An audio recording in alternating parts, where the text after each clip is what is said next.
નમસ્કાર મિત્રો, વ્યાસ પંચાકશાસ્ત્રી અમિત વ્યાસના જય મહાદેવ। આજે આપણે જોઈએ 12 મુખી રુદ્રાક્ષ વિશે। 12 મુખી રુદ્રાક્ષ છે તેના મુખ્ય દેવતાઓ દેવી અદિતિ અને દ્વાદશ આદિત્ય એટલે કે 12 સૂર્યના સ્વરૂપોને માનવામાં આવે છે। તે ખાસ કરીને રાજકીય શક્તિ, મંત્રી પદ, સંસ્થાનું નેતૃત્વ અને સરકારી ઉપકાર તેમજ સંપત્તિ, શાળપણ, સારું સ્વાસ્થ્ય આપણને પ્રદાન કરે છે। જેમ કે આ શક્તિ, ચોર, અગ્નિ અને જીવનમાં અન્ય અવરોધોના ભયથી આપણને મુક્ત કરે છે।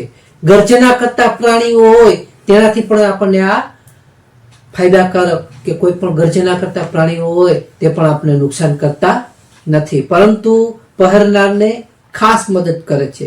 જેમ કે તે સંતાન આપવામાં પણ સારી એવી મદદ કરે છે। તે બધી ઈચ્છાઓ આપણી પૂર્ણ કરે છે। તે બધા પાપોને પણ દૂર કરવા માટે શ્રેષ્ઠ છે।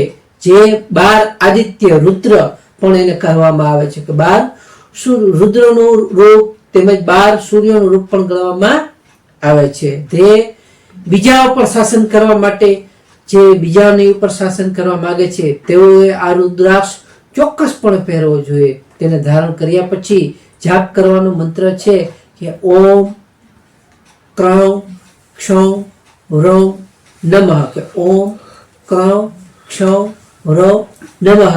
આ મંત્રના જાપ કરી ત્યારબાદ આ રુદ્રાક્ષને ધારણ કરવો જોઈએ, અથવા આ રુદ્રાક્ષ ઉપર રોજ આ મંત્રનો યથાશક્તિ જાપ કરો તો તમને ચોક્કસ એવું સારું પરિણામ મળી જશે। તો નમસ્કાર મિત્રો, આ હતા 12 મુખી રુદ્રાક્ષ વિશેની માહિતી। તો આ વિડીયોને લાઈક કરો, શેર કરો ને સબસ્ક્રાઈબ કરો।